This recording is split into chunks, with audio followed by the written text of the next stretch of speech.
영상으로 예배하는 우리 성도들이거나 오늘 또 함께 예배하는 성도들 모두의 가정과 일터와 산업과 자녀의 은혜가 넘쳐서 올 한 해 승리하는 복된 한 해 되어지기를 주님의 이름으로 축복합니다. 새해 복 많이 받으세요. 여러분 인사할까요? 새해 복 많이 받으세요. 올해는 우울하지 않고 정말 새해 복 많이 받는 한 해가 되어지기를 간절히 소망합니다.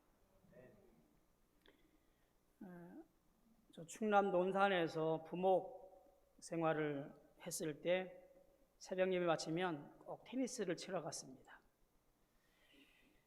몇 달을 목사님들하고 테니스를 치는데 장난이죠. 공 툭 쳐서 넘기고 받아서 넘기고 몇 달을 해도 별 진전이 없어요. 지나가던 그 테니스 코트 코치가 목사님 기본기가 안 돼 있어서 그래요. 레슨 받으시고 기본기를 좀 잘 하셔야 테니스가 늡니다. 그 말 들으니까 욕심이 생겨서 바로 그날 등록을 하고 몇 달을 테니스 기본기를 배웠습니다. 스트로크, 발리, 스매싱 등등등 이런 것들을 레슨을 받고 나니까 그 다음부터는 제가 모든 게임에서 이길 수가 있었어요. 국어의 기본기가 가나다이고요. 영어의 기본기가 ABC라고 한다면 오늘 우리가 살아가는 이 신앙생활하면서 신앙의 기본기가 잘 갖춰지지 않는 한 우리의 신앙은 여전히 제자리 걸음일 수밖에 없다는 사실이에요.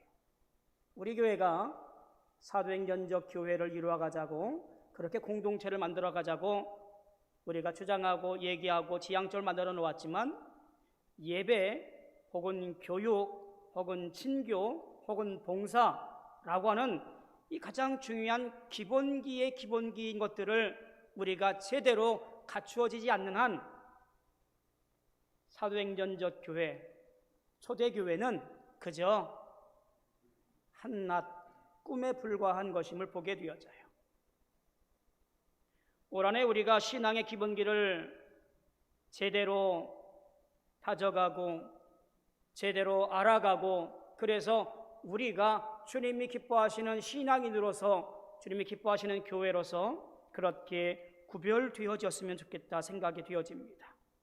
이런 기본기들을 잘 회복해서 하나님이 기뻐하시는 신앙생활 함께하는 우리 모두 되어지기를 축복합니다. 오늘 그 첫 시간으로 신앙의 기본기 예배에 대한 이야기를 함께 나누려고 합니다. 한국교회만큼 예배드리는 것을 중요하게 여기는 데가 없지요. 열심히 합니다. 예배드리는 거 참 열심히 합니다. 문제는 내가 왜 예배드려야 하지? 예배가 또 무엇이지? 이런 것을 생각해 본 사람들이 많지 않다라고 하는 거예요. 그냥 의뢰이 교회에 나오면 예배 참석하고 예배 드리는 것이 신앙생활이지 라고 생각했지 예배가 무엇이고 예배를 어떻게 해야 되고 예배의 기본이 무엇이고 중심이 무엇인가라는 것에 대해서 고민해 본 사람들이 많지 않다라는 이야기예요. 나의 삶과는 무관한 어떤 하나의 종교적 행위처럼 그렇게 드렸던 것이 오늘 우리의 예배입니다. 그러다 보니 어느 날부터 예배가 귀찮아지고 지루한 것이 되어지고 꼭 교회에 가서 예배당에 나가서 예배 드려야 되나? 라는 회의도 들게 되어지고 신앙생활을 오래 한 사람들은요 예배당 안 가서 예배 안 드리면 뭔가 벌 받을 것 같아서 예배당 갑니다 하는 이들도 만나보곤 했습니다. 어딘가 좀 마음이 찜찜하고 어딘가 좀 마음이 캥기고 안심이 되지 않으니 그 시간만큼은 교회에 나가서 앉아있다가 돌아오는 것이 오늘 우리 많은 사람들의 예배 생활이 되어져 버린 거예요. 예배의 본질은 사라지고 예배 형식과 예배하는 행위만이 오늘 우리의 모습 속에 드러나고 있는 것이 문제 중에 문제입니다. 그나마 이렇게 목숨처럼 여기던 예배조차도 지금 근 1년이 넘어가도록 마음 놓고 예배당에 나오지 못하고 있는 상황입니다. 코로나 때문에 우리는 예배당 나오지 못하고 영상으로 드리거나 그것조차 여의치 않으면 그냥 넘기거나 그런 상황이 되었습니다. 최근 존경받는 원로 목사님이 한 기독교 방송에서 이 코로나 시대에 대한 성경적 해석이라는 말씀에 대한 주제를 가지고 온라인 예배에 대한 의견을 내어놓았습니다. 오늘 본문 말씀을 들어서 타락한 건물로서의 예배당이 아닌 진정한 마음과 정성을 다하는 예배가 회복되어져야 된다라는 예배에 대한 이야기를 하면서 온라인 예배가 오늘날 하나님이 우리에게 쏜 대포라고 표현합니다. 그리고 제2의 종교개혁이라고 할 만큼 개혁적이라고 높이 평가했습니다. 저는 그 방송을 보면서 조금 위험한 발언이라고 생각이 되어졌는데 아니나 다를까 얼마 있다가 한 신학교 교수가 반박 영상을 띄웠어요. 대단히 위험한 말상이고 이제는 온라인 예배가 왠지 익숙해가는 사람들에게 즉 조금 게을러도 되고 만나는 거 불편하고 예배는 드렸다라고 그렇게 아니하는 사람들에게 그 신학교 교수의 표현대로 면벌부 벌을 면하는 것을 준 것이라고 강하게 그러나 정중하게 비판했습니다. 사마리아 여인이 예배할 곳이 사마리아냐 예루살렘이냐 하는 물음을 오늘날 우리는 예배당이냐 온라인이냐 라는 것으로 바꾸었을 뿐이라고 비꼬아 말합니다. 의미와 정성을 말하려고 하는 예수님의 가르침을 잘못 해석하노라고 정중히 지적을 해요. 오늘 우리도 마찬가지잖아요. 일부는 예배당에서 또 일부는 이렇게 온라인으로 영상으로 예배드리고 있습니다. 어디가 중요하냐 이것이 오늘 우리가 나눌 이야기가 아니고요. 오늘 우리의 예배가 과연 신앙의 기본기인 예배에 대한 온전한 정신과 의미를 담고 있고 내가 있는 곳에서 주님이 기뻐하시는 예배를 드리고 있느냐라는 질문과 대답을 여러분 스스로가 얻는 은혜의 시간이 되어지기를 소망합니다. 오늘 말씀은 예수님과 수가성의 사마리아 여인과의 만남으로부터 이 이야기가 시작되어집니다. 몇 마디가 오고 나서 예수님께서 여인에게 이렇게 말하지요. 이 물을 마시는 자마다 매번 목마르려니와 내가 주는 물을 마시는 자는 영원히 목마르지 아니하리라. 여인이 대답을 합니다. 아유, 잘 됐네요. 내가 이 땡볕이 내리치는 정오에 나와서 물 기르러 오지 않게 내게 좀 그 물을 좀 주시오. 사실은 믿음의 말이 아니라 예수의 말을 비꼬는 말이에요. 예수님께서 그녀의 아픈 상처를 건드립니다. 가서 네 남편을 데려와라. 여인은 깜짝 놀랐을 거예요. 아니 이 사람이 누군데 내 사정을 내 아픈 곳을 이렇게 하나? 여인이 말하지요. 나는 남편이 없습니다. 숨기고 싶었던 과거와 현재인데 예수의 말 앞에 스스로 부정을 하게 되어지지요. 예수님께서 이렇게 답변합니다. 옳다. 너는 5명의 남편이 있었고 지금 살고 있는 사람도 내 남편이 아니지? 내 말이 맞다. 여인은 한 번 더 소스라치게 놀랍니다. 누구에게 드러내고 싶지 않은 과거, 혼자 속으로 끙끙 앓고 있었던 이 속내를 유대인 남자 예수라는 사람은 지금 이 여인 앞에서 그의 속을 후벼 팝니다. 당시 유대 문화를 볼 때 여인이 결혼하지 않은 상태로 가정을 꾸렸다면 처벌의 대상이 되어지는 시대예요. 쉽게 말하면 이 수가성 여인은 떳떳하지 못한 삶을 살고 있는 한 사람, 그것이 바로 지금 수가성의 사마리아 여인이에요. 나는 남편이 없습니다. 나는 이 한마디 말은 나는 숨기고 싶은 상처가 있는 사람입니다. 사람 앞에 떳떳이 내어놓지 못하고 그렇게 평생을 살아왔고 앞으로도 그렇게 살아갈 인생입니다 라고 하는 자기 아픔을 드러내지 못하는 가슴 아픈 여인의 모습이 이 모습 속에서 드러나게 되어져요. 그러면서 장면이 바뀌게 되어지는데 이 여인이 이렇게 물어보는 거예요. 내가 보니 당신은 선지자인 것 같습니다. 내가 한 가지 좀 물어볼게요. 궁금한 것이 있었는데 이 물음에 좀 답을 주시지요. 우리 조상들은 이 산에서 그리심산에서 예배하라고 하는데 어떤 사람들은 저 예루살렘에서 예배해야 된다고 합니다. 과연 어디에서 예배해야 됩니까? 여기 사마리아 그리심산입니까? 아니면 저 예루살렘에 있는 성전입니까? 라고 물어보는 거예요. 이 여인의 물음을 잘 보셔야 돼요.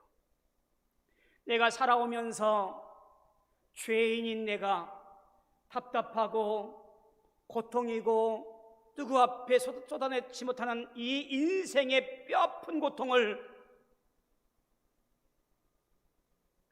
완전하시고 거룩하시고 모든 상처를 싸매어 주시는 하나님 앞에 달려나가서 예배하고 싶습니다.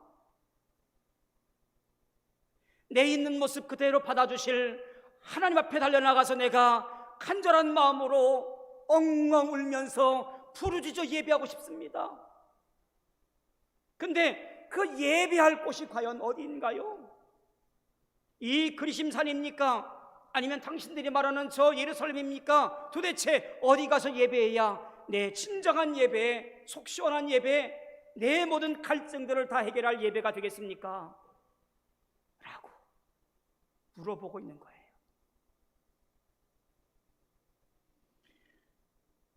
사마리아인들이 이 그리심산을 운운하는 것은 역사가 있는 이야기예요. 바벨론에서 포로 생활하다가 돌아와서 스룹바벨에 의해서 예루살렘의 성전을 재건하잖아요. 사마리아 사람들이 그곳에 와서 우리도 함께 성전 짓겠습니다, 동참하겠습니다 라고 간청했지만 스룹바벨과 유대인들이 그들을 거부합니다. 한참이나 갈등 속에 있다가 사마리아 사람들이 그리심산에다가 성전을 지어요, 따로.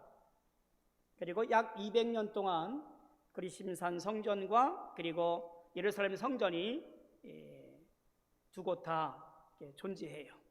그래서 사마리아 사람들은 그리심산에서, 유대인들은 저 예루살렘에서 예배드립니다. 그러다가 BC 129년에 그리심산 성전이 다 회파되지요.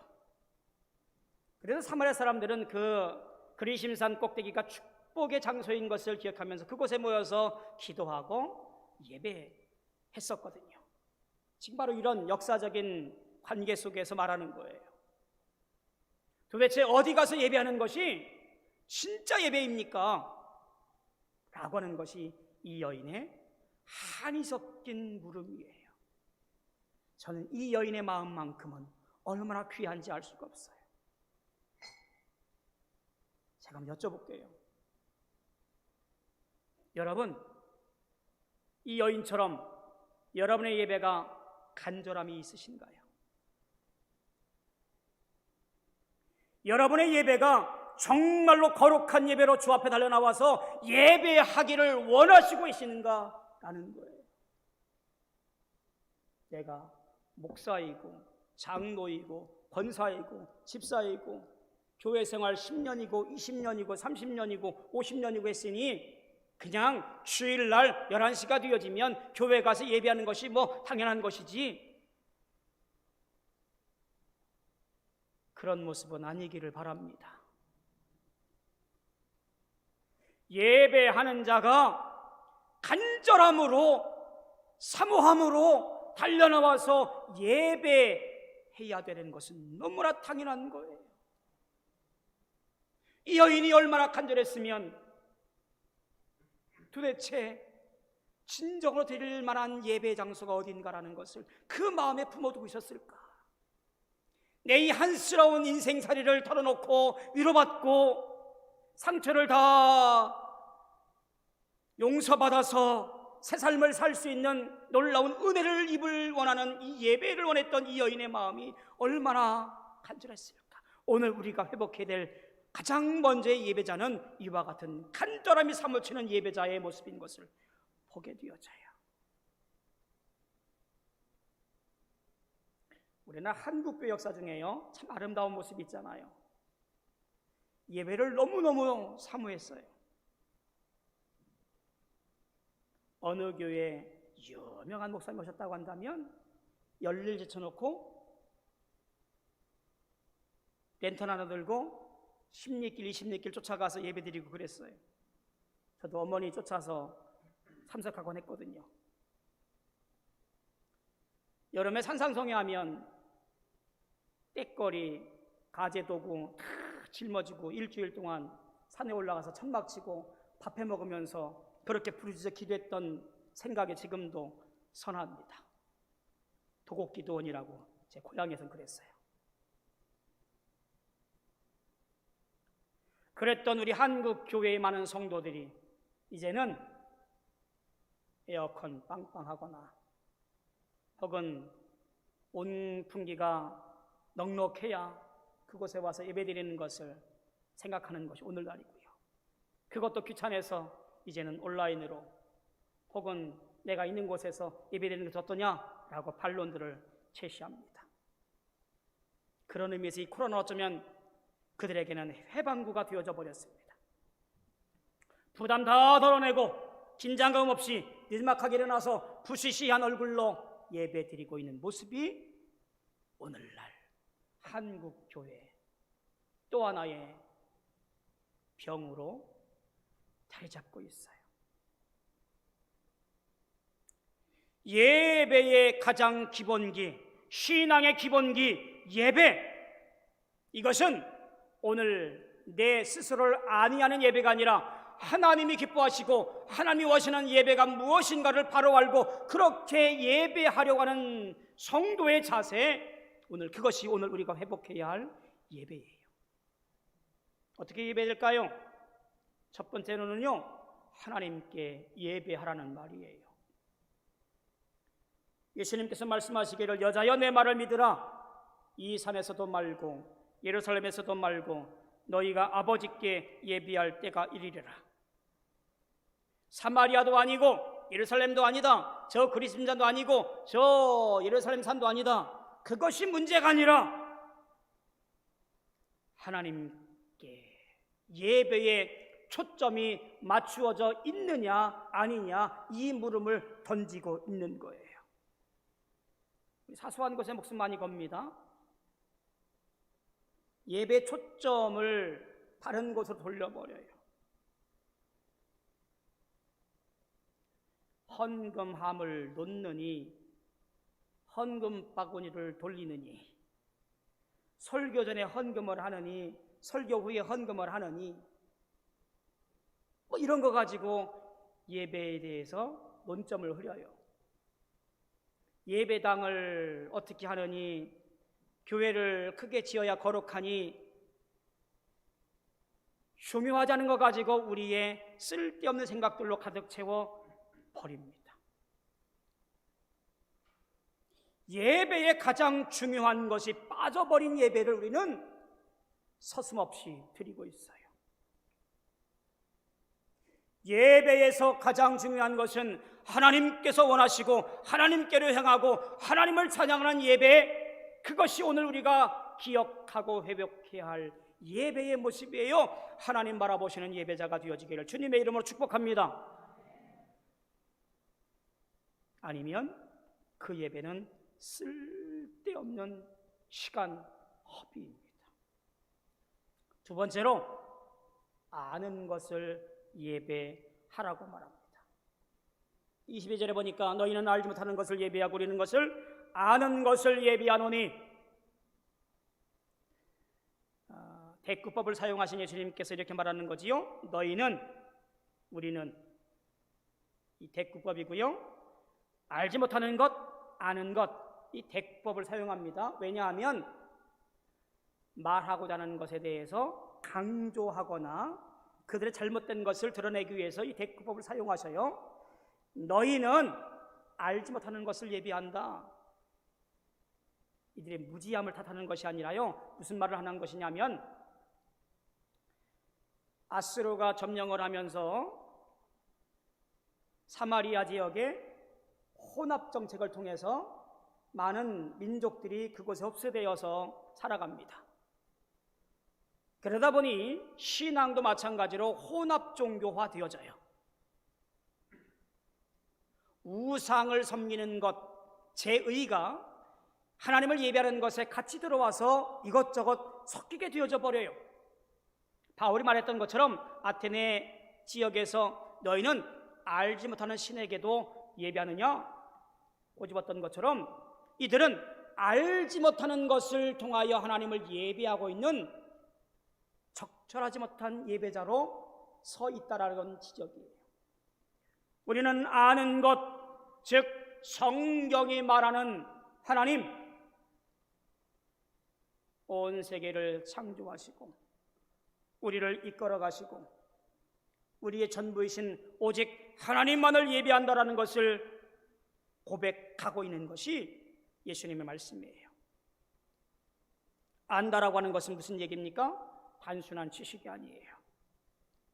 분명한 대상이 있고 하나님을 아는 자가 예배할 수 있다는 것을 나타내는 단어입니다.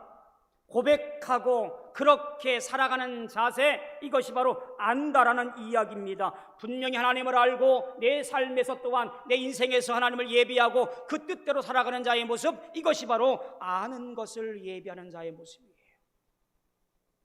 우리가 그러하기를 축복합니다. 여러분은 하나님을 바로 알고 바로 예배하는 성도가 되어지기를 소망합니다. 세 번째로, 영과 진리로 예배하기를 원하심을 보아야 돼요. 영과 진리로 예배를 드린다는 말은 이런 말이지요. 하나님을 만나고 대화가 이루어지는 예배를 드리라는 말입니다. 우리 가렸네요. 우리 예배의 모습에 보면 뭐라고 되어 있냐면, 어떤 예배지요? 하나님의 임재를 경험하는 예배라고 하는 것을 보게 되어집니다. 우리 주보, 바뀐 주보에 보면 뒷면에 장안원 교회는 예배, 하나님의 임재를 경험하는 예배 공동체, 예배 시간마다 우리는 하나님을 바로 알고 하나님께서 나와 함께 하셔서 이 시간 나와 대화하시고 이 시간 나와 함께 하시고 이 시간 나의 모든 찬송과 기도에 들어 응답하시는 놀라운 교제의 시간, 그것이 바로 예배의 시간이라는 것을 고백해야 되는 거예요. 그게 바로 영과 진리로 예배하는 거예요. 결국 이것은 성령 안에서 예배해야 되지요. 진리로 예배한다고 하는 것은 무슨 얘기입니까? 내 삶이 곧 예배의 전부가 되어지라는 말이에요. 이 한 시간만 예배드리고 세상에서 그럭저럭 살아가는 것이 아니라 내 삶의 전부가 예배가 되어서 내 말과 행동과 생각과 뜻이 세상에서 빛과 소금이 되어지는 예배, 그런 예배, 삶이 전부가 되어지는 예배, 진리 안에 거하는 예배, 그것이 바로 영과 진리의 예배예요.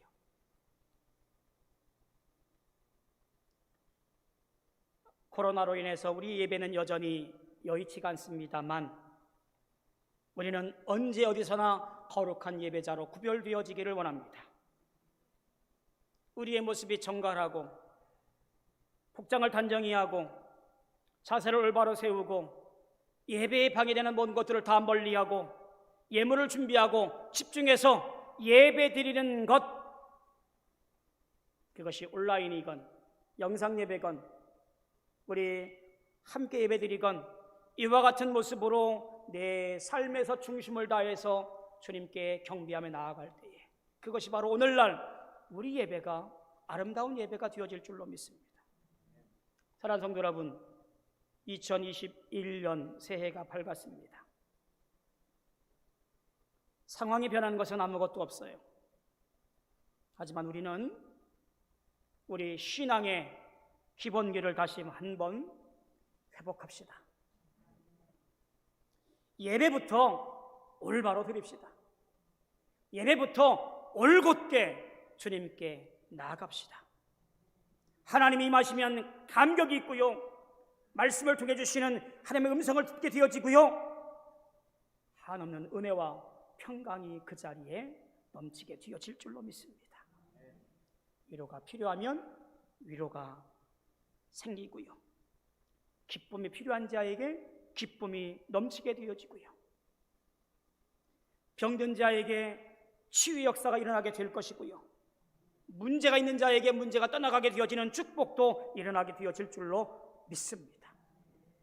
우리 모든 성도들 한 사람 한 사람 예배의 중요한 것을 알고 영과 진리로 예배하여 2021년도 예배의 승리자가 되어서 인생의 승리자가 되어지기를 주님의 이름으로 소망하며 축원합니다. 기도하겠습니다. 은혜로우신 아버지 하나님, 새해 이렇게 벅찬 가슴으로 시작하게 하시니 감사합니다. 특별히 2021년도 어느 것보다도 주 앞에서는 예배의 자리에 온전히 서 있게 하여 주시옵소서. 예배의 승리자가 인생의 승리자인 줄로 믿습니다. 영과 진리로 예배하여 성령 충만하며 진리 가운데 거하여 주님을 기쁘시게 할 수 있는 아름다운 삶의 자세로, 신앙의 자세로, 예배의 자세로 살아갈 수 있는 우리 모든 성도 되어지게 축복하여 주시옵소서. 예수님의 이름으로 간절히 기도하옵나이다. 아멘.